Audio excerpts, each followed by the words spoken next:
Saya top. Ayo semangat.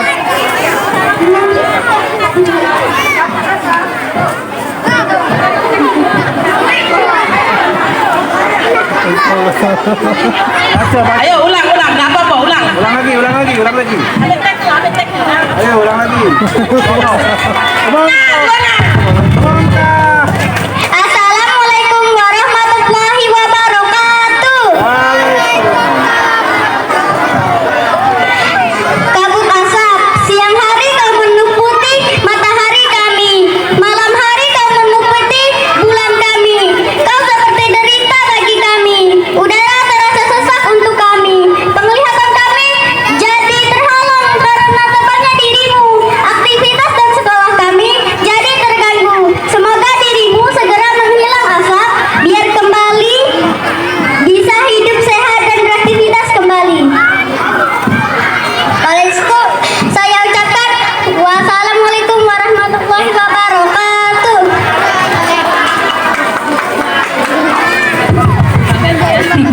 Now, apa namanya teh? Naure, ya Naure. Oke, next Dava Khairon. Ada? Dari mana? 4C. Assalamualaikum warahmatullahi wabarakatuh. Perkenalkan, nama saya Dava Khairon dari kelas 4C. Saya akan membacakan puisi Kabut Asap. Entah berapa lama lagi kami menahan sesak, terkurung dalam pekatnya asap yang semakin merebak. Tak ada tempat untuk bersembunyi dari kepulan putih yang masuk ke rumah kami. Tak bisa menghindar dari bau bakar yang semakin menjadi. Kami masih di sini dalam duka yang mampu merenggut nyawa. Sampai kapan negeri kami akan kembali berseri jika kabut masih setia mengasapi paru-paru ini? Terasa kering, perih, sakit menghantam mata dan dada. Berdarah-darah petugas dan masyarakat memadamkan api. Bersusah payah anak-anak sekolah menerjang kabut di pagi hari. Sekian dari saya. Wassalamualaikum warahmatullahi wabarakatuh. Oke, Dava.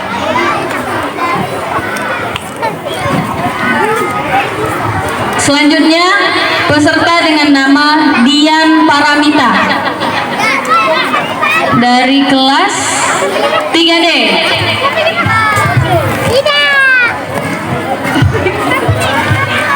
Aman. Bismillahirrahmanirrahim. Puisi kabut asap. Kebakaran hutan dan lahan akan menyebabkan kabut asap, bahkan akan manusia tidak tahan. Kabut asap bahkan masuk ke rumah warga, bahkan di kota Indonesia. Zat-zat yang berbahaya untuk hewan-hewan dan manusia akan berbahaya untuk kesehatan masyarakat. Sedekah.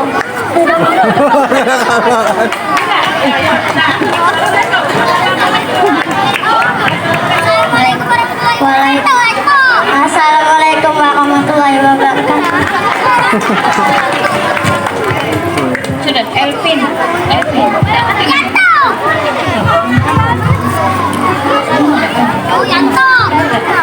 Habis kan? Habis ya?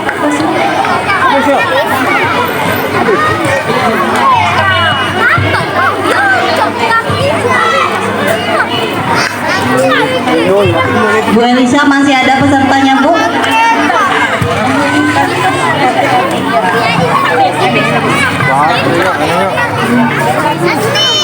Aku? Minuman lagi. Berapa sih? Iya memang.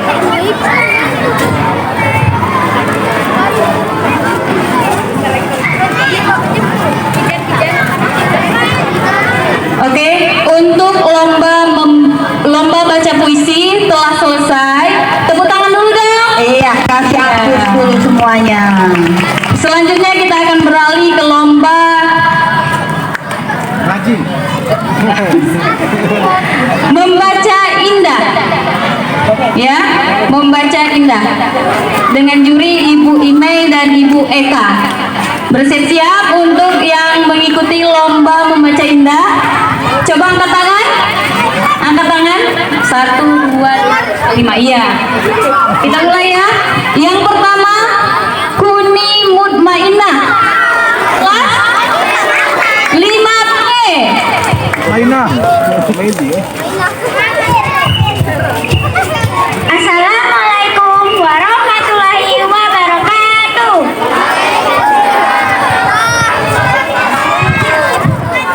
Perkenalkan, nama saya Kuni Mutmainah. Saya dari kelas 5B akan membaca cerita Pulau Kemarau. Dulu ada seorang raja. Raja ini memiliki putri yang bernama Siti Fatimah. Siti Fatimah ini sangat cantiknya. Kalau sekarang merek Charissa Blackpink. Pada suatu hari ada yang namanya pangeran dari kerajaan Cina. Dia datang untuk berdagang di sekitaran Sungai Musi. Dia berizin kepada raja. Raja, aku berizin kepadamu untuk berdagang. Kata raja, itu diizini oleh raja, tetapi ada syaratnya. Kata si raja, kau harus kasih sebagiannya untuk aku. Jadi setiap minggu dia langsung ngasih sebagiannya untuk dia. Kenapa? Pada suatu hari, dionya bertemu dengan Siti Fatimah yang sangat cantik. Raja itu terpukau dengan kecantikannya. Ada ini. Sudah itu, si pangeran Kodok. Kan. Pangeran Tanbunan ini lalu berminta izin untuk melamar Siti Fatimah untuk menjadi istrinya. Dia berbicara dengan raja. Wahai raja, aku nak nikahi Siti Fatimah. Bolehkah aku berminta izin kepadamu? Raja ini tahu kalau si Tanbunan ini dia dari kerajaan Cina. Lalu raja pun mengizinkan. Apa kerana raja ni mata duitan, jadi dia nak minta 9 guci. Dalamnya harus ada emas. Tanbunan tu pun nelpon bapak emaknya. Kata emaknya sama bapaknya setuju dengan pernikahannya. Tapi sayangnya apa emaknya lah ketuaan, jadi tidak bisa datang. Jadi emak bapaknya cuma ngirimkan 9 guci itu dari Cina ke Palembang. Dengan di pucuknya tuh ada sawi. Datang dari Palembang, sawi itu busuk lah. Dikira Tanbunan ini dalamnya tuh cuma sawi. Jadi dibuang ke laut Sungai Musi itu. Sudah ke Sungai Musi itu, guci terakhir tiba-tiba dia ini nyampak. Ternyata dalamnya tuh ada emas. Lalu Tanbunan ini nyeberlah ke Sungai Musi itu. Si putri Siti Fatimah nih ngomong dengan Dayak kalau di situ ada pulau Omong ke masuk lagi. Siapa? yang puncak tanah itu kuburan aku. Lalu si putri Fatimah ini nyeburlah ke dalam Sungai Musi itu. Sampai itu raja pun nunggu, ternyata tidak balik-balik lagi. Nah itulah ceritanya. Assalamualaikum. Kalau ada yang salah mohon maaf. Aku ada pantun dulu. Silakan pantun dulu. Sayur asem campur pete. Cakep. Sekian, terima kasih. Yeay, kasih tepuk untuk Kuni dari kelas 5B.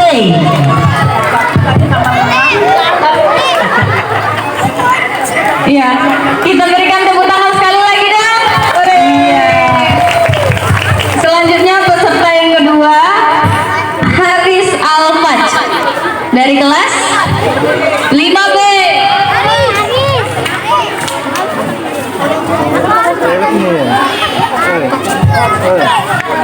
Assalamualaikum warahmatullahi wabarakatuh. Waalaikumsalam warahmatullahi wabarakatuh.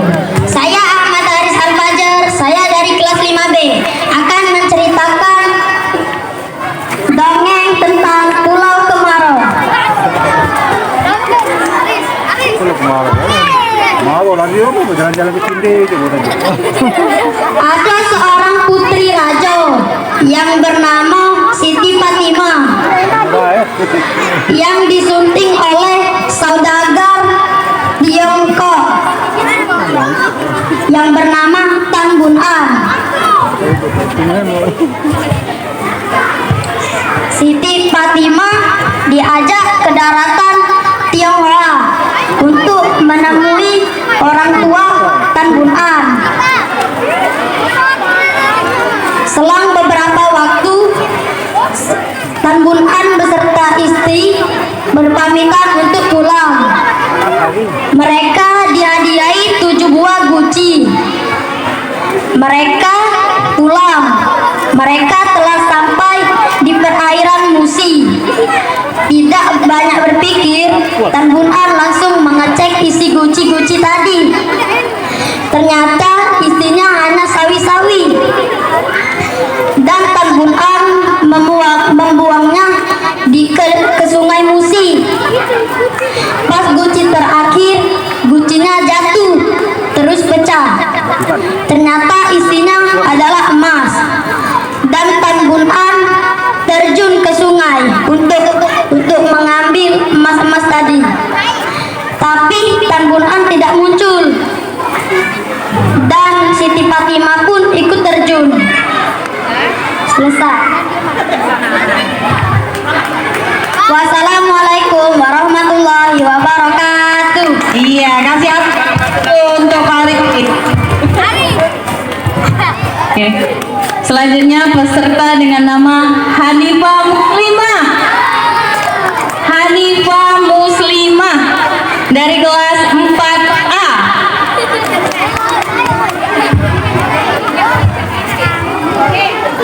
Assalamualaikum warahmatullahi wabarakatuh. Nama saya Hanifah Muslimah. Saya dari kelas 4A. Saya akan membacakan dongeng tentang Cinderella.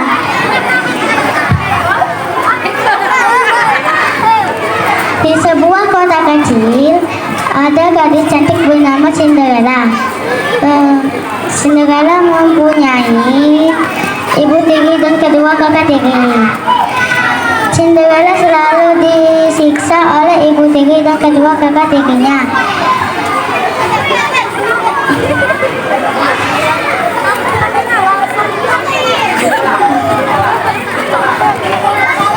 Suatu hari, raja mengadakan pesta di istana. Cinderella ingin mengikuti pesta, tetapi Cinderella tidak dibolehkan ibu tirinya keluar rumah. Foto kalau ada. Cinderella pun menangis. Misalnya ini ya. Datanglah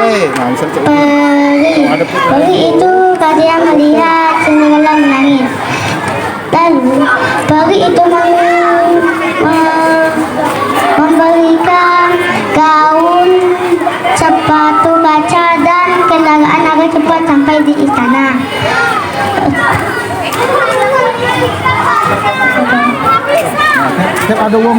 Tiap ada peserta kamu foto. Peri itu berkata, "Untuklah sudah jam 12 malam, kamu harus pulang ke rumah." Cinderella berterima kasih ke peri itu. Sesampainya di istana,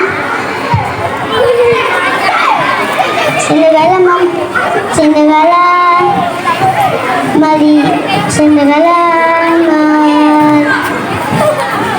melihat ibu tiri dan kedua kakak tiri. Ibu tiri dan kedua kakak tirinya terkejut karena Cinderella bisa keluar dari rumah. Semua orang terkejut karena terlihat kecantikan Cinderella. Si raja pun mengajak Cinderella berdansa bersamanya. Waktu jam sudah pukul 12 malam, Cinderella mengingat kata-kata peri itu. Cinderella berbebas pulang ke rumah. Sepatu kacanya lepas sebelah kanan. Waktu Cinderella bertemu dengan peri, gaun dan kendaraannya hilang. Keesokan hari, Raja mencari pemilik sepatu kaca. Raja pergi ke rumah Cinderella.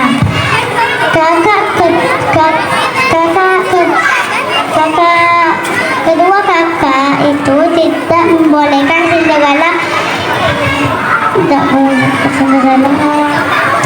mencoba sepatu kaca itu. Pangeran mengizinkan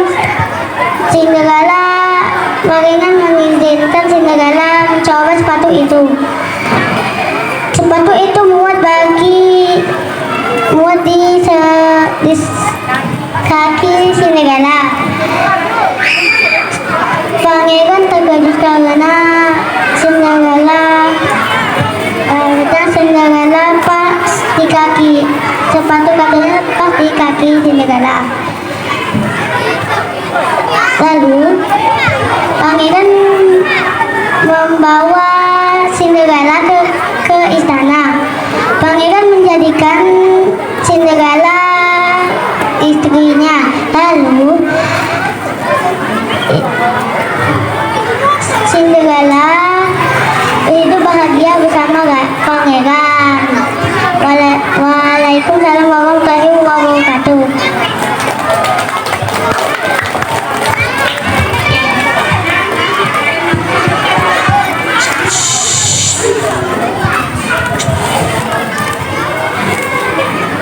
Oke, masih ada dua peserta lagi.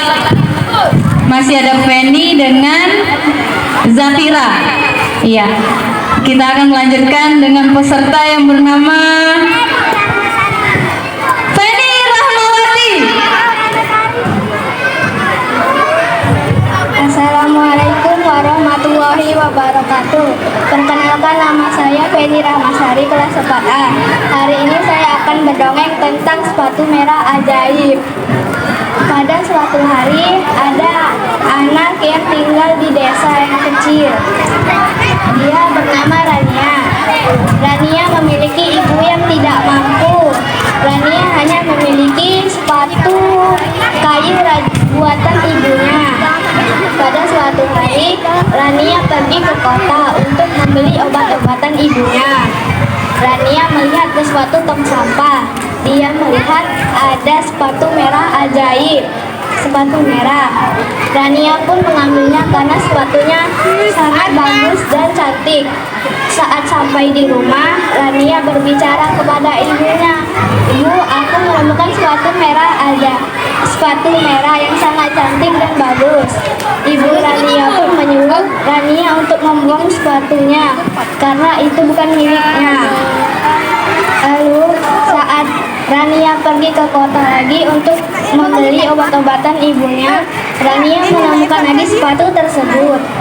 Lalu Rania memungutnya sehingga membuat ibunya marah. Saat ibunya marah pun berbicara untuk menyuruhnya membuang karena itu bukan milik Rania dan bukan hak Rania. Rania pun membuangnya lagi. Saat keesokan harinya, Rania harus pergi ke kota lagi karena obat-obatan yang dibeli Rania kurang. Lalu Rania pergi ke kota. Rania melihat sepatu itu lagi. Akhirnya Rania membawa sepatu itu pulang ke rumah. Rania sudah melihat ibunya sudah tiada. Rania sangat sedih dan akhirnya Rania pun memakamkan ibunya bersama tetangga-tetangganya. Rania memakai sepatu merah yang cantik itu. Rania pun memakai sepatu merah yang cantik itu. Dia menutupinya dengan gaun yang panjangnya. Lalu datanglah seorang nenek-nenek yang tua memakai kereta kudanya. Nenek itu berkata, "Tinggallah kepadaku, gadis yang cantik." Lalu Rania menurutinya. Rania pun ikut dengan nenek tersebut. Setelah 19 tahun Rania dirawat oleh nenek itu, Rania menjadi sangat manja dan nakal. Bukan hanya nakal, Rania juga anak yang bandel dan Rania memilih makanan dan sepatu. Saat ada tetangganya yang tiada, nenek itu berbicara kepada Rania untuk tidak memakai sepatu merah dan memakai sepatu yang hitam. Tetapi Rania tidak mau mendengarkan nenek itu. Rania memakai sepatu yang hitam sehingga yang menutupi sepatunya di gaun hitam itu. Rania pun pergi ke pemakaman itu. Rania pun berbicara, aku memakai sepatu hitam. Lalu Rania saat angin bertiup kencang membuka rok Rania, bahwa semua orang melihat bahwa Rania memakai sepatu merah. Nenek itu sangat marah dan malu. Akhirnya mereka pun pulang. Nenek pun berbicara, "Rania, kenapa kau memakai sepatu merah itu?" Nenek sudah berbicara, "Kan tidak usah memakai sepatu itu, sebaiknya memakai sepatu hitam." Lalu nenek menyuruh Rania untuk membuang sepatu itu, karena sepatu itu bukan milik Rania. Rania pun membuangnya. Saat keesokan harinya Rania melihat sepatu itu lagi. Lalu Rania mengambilnya diam-diam dari nenek. Nenek pun saat mereka pergi, Rania melihat sepatu itu lagi. Rania ingin minta dibelikan sepatu. Lalu nenek berbicara, besok saja Rania. Lalu Rania berbicara, "Baiklah." Rania pun pulang dengan marah dan kesal. Juga nenek menyuruh Rania untuk membuang sepatu merah tersebut. Rania pun menurutinya. Saat keesokan harinya, mereka pun pergi ke toko sepatu. Lalu Rania melihat sepatu merah itu lagi. Rania pun ingin membelinya. Nenek pun berbicara, uang nenek tidak cukup dan hanya bisa membeli sepatu hitam yang polos itu. Rania marah dan membentak-bentak nenek karena nenek kasihan, jadi nenek membelikannya. Mereka pun pulang.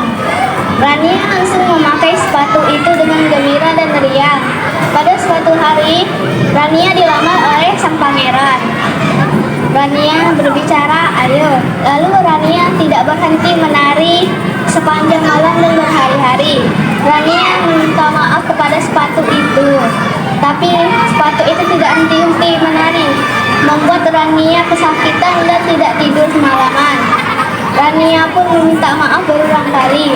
Pangeran pun mengejar Rania, tapi Rania cukup cepat menarinya, sehingga membuat pangeran tidak sempat untuk mengejar Rania.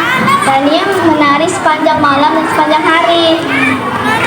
Rania sudah meminta maaf berkali-kali. Saat Rania meminta maaf untuk terakhir kalinya, sepatu itu berhenti dan terlepas sendiri dari kaki Rania. Rania terjatuh dan Rania melihat tongkat kayu yang sederhana itu dari ranting pohon. Lalu Rania memakainya untuk berjalan. Rania berjalan ke rumah nenek. Ternyata dia melihat di sana sudah ada yang menunggunya, yaitu nenek dan pangeran. Nenek dan pangeran pun menyambut Rania dengan sedih karena melihat kondisi Rania. Sekian dari saya. Wassalamualaikum warahmatullahi wabarakatuh. Ya, kasih aplaus dulu untuk temennya tadi. Oke. Tinggal satu peserta lagi ya. Masih di kelas 4A dengan nama Zafira Azadavia. Silakan. Assalamualaikum warahmatullahi wabarakatuh. Perkenalkan, nama saya Zafira Azadafia. Saya dari kelas 4A. Saya akan membacakan dongeng Si Lidah Pahit. Pada zaman dahulu ada seorang pemuda namanya tuh Serunting. Serunting itu tuh menikah dengan gadis desa. Gadis desa tuh ada adik namanya tuh Arya Tebing. Arya Tebing tinggal di gubuk tua, sedangkan kakaknya tinggal bersama suaminya. Sebelum kakaknya pindah, ada kebun yang agak luas. Kakaknya tuh membagi kebun itu jadi 2 bagian. Di sebelah kiri untuk Arya Tebing dengan sebelah kanan untuk kakaknya. Sudah itu tuh malamnya tuh hujan derasnya. Besoknya tuh si Arya Tebing tuh datang ke kebun itu. Dia tuh kaget tengok di tempatnya itu ditombohin jamur emas. Nah, besoknya dia tuh datang lagi, ada jamur emas lagi, diambilnya.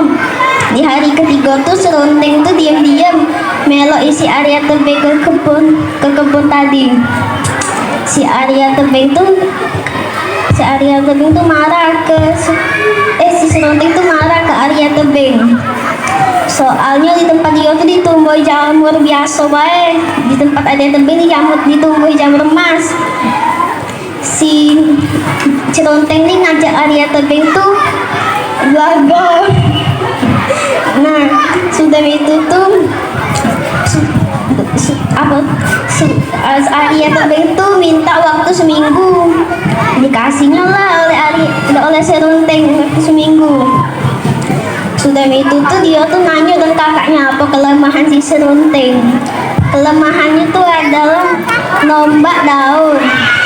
Nah, paslah berkelahi itu si Arya Tebing tuh ada kesempatan nombak daun itu.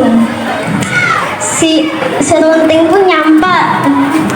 Serunting pun ngomong, kau tahu dari mana kelemahan aku? Pasti tahu dari kakak kau kan? Nah, si Arya Tebing nih ngomong, pergi dari sini. Aku janji tidak bunuh kau. Nah, sudah itu tuh si Serunting nih pergi jauh. Dia tuh beristirahat di bawah pohon. Nah, ada kakek datang manggil dia, Mahameru. Kakek itu tuh nak ngasih si Serunting tuh kekuatan sakti. Tapi dia harus bertapa di bawah pohon bambu selama 2 tahun. Nah, sudah itu tuh selama 2 tahun tuh si kakek itu datang lagi ke tempat bambu itu. Pas sampai di tempat bambu, dia nyuruh Serunting tuh keluar dari betapa di tempat bambu itu. Sudah itu tuh si Serunting ini dapat kekuatan saktinya. Kekuatannya apapun yang dia omong jadi kenyataan. Dia tuh nengok padi, dia ngomong padi berubahlah menjadi emas. Padi pun dalam sekejap pun menjadi emas, dan dia terus berjalan dan dia melihat sungai yang kering. Dia pun bilang, sungai, muncullah air yang bersih dan jernih. Sekejap pun air pun tak muncul yang bersih dan jernih. Dia pun terus jalan dan dia ketemu si Arya Tebing. Nah, si Serunting ini ngajak Arya Tebing tuh jadi adik kakak. Si Arya Tebing tuh galak. Nah, sudah itu tuh mereka tuh hidup dengan damai. Terima kasih. Wassalamualaikum warahmatullahi wabarakatuh. Iya, kasih aplaus dulu anak-anak untuk temannya. Alhamdulillah sudah 2 lomba yang sudah kita selesaikan ya. Yang pertama ini lomba puisi dan yang kedua adalah lomba dongeng. Dan satu lagi masih ada lomba cerita bergambar. Masih kan? Untuk lomba cerita bergambar masih lanjut. Kalau belum diselesaikan. Kalau sudah boleh dikumpulkan. Sampai jam 10:30. Yang sudah kumpulkan dengan Ibu Mirai. Masih lama kan terkait. Urusin lagi gambarnya. Urusin lagi. Ditutup atau Mira, ada air Mira. Ini ada apa?